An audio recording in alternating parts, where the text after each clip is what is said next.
నేనైతే అస్సలు ఎక్స్పెక్ట్ చేయలేదు. చాలా అంటే చాలా డిసప్పాయింట్ అయిపోయాను. హాయ్ గైస్, అందరికీ నమస్కారం. Welcome to my YouTube channel బెంగళూరులో తెలుగు.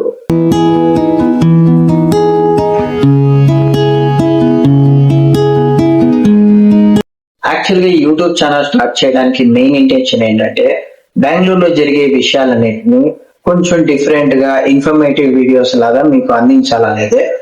కానీ క్షమించండి, ఇప్పటి వరకు మన ఛానల్లో అలాంటి వీడియోస్ అయితే రాలేదు. సో ఏం చేయాలని తెలియక చాలా రోజులు స్టక్ అయిపోయాను అనమాట. ఈ రోజు నుంచి మొదలు పెడుతున్నాం. ఇక్కడ నుంచి మన ఛానల్లో కొత్త కొత్త కంటెంట్ కి సంబంధించిన వీడియోలన్నీ వస్తుంటాయి.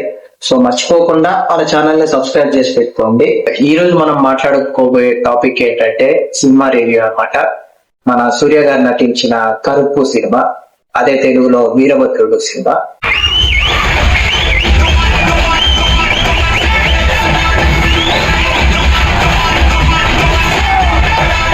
సినిమాని రిలీజ్ అయిన రోజే నేను చూసేసాను, బట్ రివ్యూ చేయడానికి కొంచెం టైం పట్టింది. సినిమాలోకి వెళ్ళిపోతే ఈ సినిమా కంప్లీట్ ఒక కోర్టు డ్రామా అన్నమాట.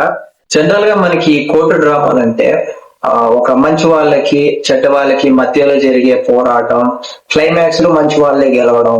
సో ఇలాంటి సినిమాలే మనం ఎక్కువ చూసాం. కానీ ఇది ఎలా అంటే మంచి వాళ్ళకి చెడ్డ వాళ్ళకి కాదు, దేవుడికి మనుషులకి మధ్య జరిగే పోరాటం అన్నమాట. అదే ఈ కోర్టు బ్యాక్ డ్రాప్ లో తీశారు. సినిమా గురించి నేను పెద్దగా ఏం రివ్యూ చేయను, బట్ ఈ సినిమాకి సంబంధించిన ప్లస్ అండ్ మైనస్ గురించి చెప్తాను. ముందుగా సినిమాకి మైనస్ పాయింట్ గురించి చెప్పాలంటే, సినిమా స్టార్ట్ అవడమే స్టోరీతోనే స్టార్ట్ అయిపోతుంది. ఫస్ట్ స్టోరీ వచ్చేస్తుంది, అక్కడక్కడ లాగింగ్ సీన్స్ ఉన్నాయన్నమాట. అది కొంచెం బోరింగ్ గా అనిపిస్తుంది. అది కొంచెం వేరే రకంగా తీసి కొంచెం ఎంగేజింగ్ గా చేసి ఉంటే ఖచ్చితంగా అట్రాక్ట్ అయ్యే వాళ్ళం, అది కనెక్ట్ అవ్వచ్చు అనిపించింది. అదొక మైనస్ పాయింట్. సెకండ్, సాంగ్స్ అంటే సాయి అభ్యంకర్ లాస్ట్ మూవీ మీరు డ్యూట్ చూసుకుంటే, డ్యూట్ సినిమాలో అన్ని పాటలు బాగుంటాయి. తమిళ్లో ఎంత పెద్ద హిట్ అయ్యేదో తెలుగులో కూడా అదే రేంజ్ లో ఆ పాటలన్నీ హిట్ అయ్యాయి. ఈ సినిమాకి వచ్చేసరికి పాటల మీద ఎక్కువ కాన్సన్ట్రేషన్ పెట్టలేదేమో అనే ఫీలింగ్ అయితే వచ్చేసింది. ఎందుకంటే ఏ పాట కూడా పెద్దగా వినేలా లేవు. ఒకే ఒక పాట, అది కూడా సూర్య గారి ఇంట్రడక్షన్ సాంగ్ లాగా ఉంటది. ఆ ఒక్క పాట అయితే కొంచెం వినొచ్చు, మిగిలిన ఏ పాటలు కూడా అంత కనెక్ట్ అవ్వలేకపోయాను నేను. ఫస్ట్ ఎక్స్పెక్ట్ చేసింది సూర్య గారు త్రిష గారి మధ్య కాంబినేషన్ సీన్సే. ఎందుకంటే వీళ్ళిద్దరిది హిట్ పేర్ అన్నమాట. వీళ్ళిద్దరూ ఫస్ట్ 2002లో మౌనం పేసిదే అని ఒక తమిళ సినిమా చేశారు. దాని తర్వాత 2005వ సంవత్సరంలో 6 అని ఇంకో సినిమా చేశారు. అది తెలుగులో కూడా రిలీజ్ అయితే ఈ రెండు సినిమాలు కూడా సూర్య గారి కెరియర్ లో one of the best hits అనే చెప్పాలి. సో అలాంటి సినిమాల తర్వాత ఆల్మోస్ట్ ఒక 21 years తర్వాత వీళ్ళిద్దరు కలిసి ఒక కాంబినేషన్ మూవీ చేస్తున్నారంటే నాకు ఒక రకమైన ఎక్స్పెక్టేషన్స్ ఉందన్నమాట. సో వీళ్ళిద్దరి మధ్య కాంబినేషన్ సీన్స్ గానీ సాంగ్స్ గానీ ఇలాంటివి ఎక్స్పెక్ట్ చేశా. కానీ అక్కడికి వెళ్ళి చూస్తే అలాంటివి ఏం లేవు. ఎందుకంటే అది స్టోరీ కావాలి, ఇది ఆ టైప్ ఆఫ్ స్టోరీ అయితే కాదు. అందుకే అలాంటి సీన్లు కానీ అలాంటి సాంగ్లు కానీ ఈ సినిమాలో లేవు. కాకపోతే నేను ఎక్స్పెక్ట్ చేసి వెళ్ళాను, కొంచెం డిసప్పాయింట్ అయ్యాను అనమాట. లాస్ట్ మైనస్ పాయింట్ అయితే సినిమాలో నేనైతే అస్సలు ఎక్స్పెక్ట్ చేయలేదు. చాలా అంటే చాలా డిసప్పాయింట్ అయిపోయాను. సూర్య గారి స్క్రీన్ రన్ టైం అనేది చాలా తక్కువ అనిపించేది, ఇంకొంచెం ఎక్కువ ఉండొచ్చు అనిపించింది.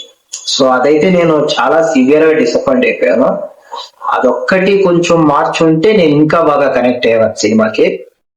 ఇవి సినిమాకి కొన్ని మేజర్ మైనస్ పాయింట్లు. కానీ ప్లస్ పాయింట్ల గురించి మాట్లాడుకుంటే మాత్రం చాలా ప్లస్ పాయింట్లు ఉన్నాయి. ముఖ్యంగా సూర్య గారి ప్రెజెన్స్ అయితే నెక్స్ట్ లెవెల్లో ఉంటుంది.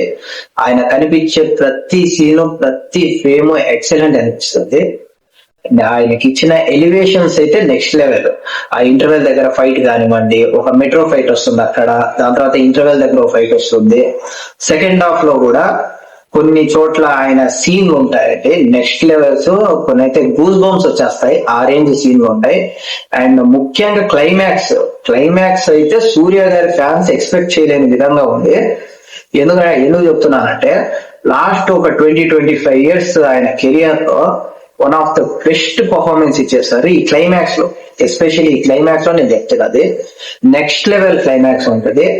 అదేమంటారు, నట విశ్వరూపం అంటారు చూడండి, సూర్య గారి నట్ట విశ్వరూపం ఈ క్లైమాక్స్ లో చూస్తారు. ఈ సినిమాలో ఇంకో చెప్పాలంటే విజువల్స్, సినిమాటోగ్రఫీ అండ్ అక్కడక్కడ కొంచెం VFX works, excellent VFX work చేశారు. విజువల్స్ కూడా, సినిమాటోగ్రఫీ అంతే అదిరిపోయింది. సాయి అభ్యంకర్ బ్యాక్గ్రౌండ్ స్కోర్ మాత్రం చింపేశారండి.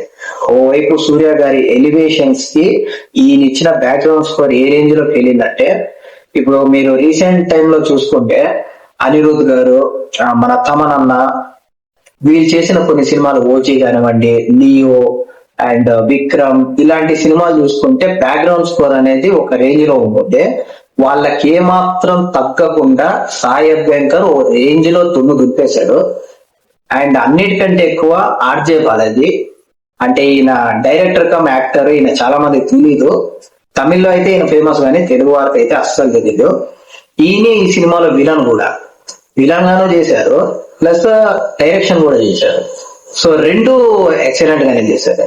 సో ఇవే ఈ సినిమాకి సంబంధించిన ప్లస్ అండ్ మైనస్ అన్నమాట.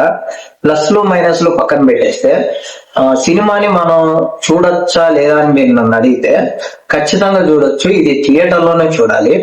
ఎందుకంటే కొన్ని సినిమాలు మనకు అనిపిస్తుంటుంది, సినిమాలో థియేటర్ కి వెళ్లకుండా మనం మిస్ చేసేసి ఓటీటీలోకి వచ్చిన తర్వాత చూస్తాం. ఓటీటీలో చూసేటప్పుడు అరే ఈ సినిమాని థియేటర్ లో చూస్తుంటే బాగుండేది అనే ఆ ఫీలింగ్ అయితే వచ్చేస్తుంది మనకి.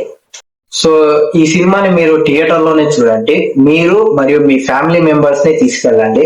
సో ఈ వీడియో మీకు నచ్చితే లైక్ చేయండి. మీ ఫ్రెండ్స్ అండ్ ఫ్యామిలీ మెంబర్స్ లో ఎవరైనా మూవీ లవర్స్ ఉంటే వాళ్ళకి వీడియో షేర్ చేయండి. ఇలాంటి మరిన్ని యూస్ఫుల్ కంటెంట్ కోసం మా ఛానల్ సబ్స్క్రైబ్ చేసుకోండి. జై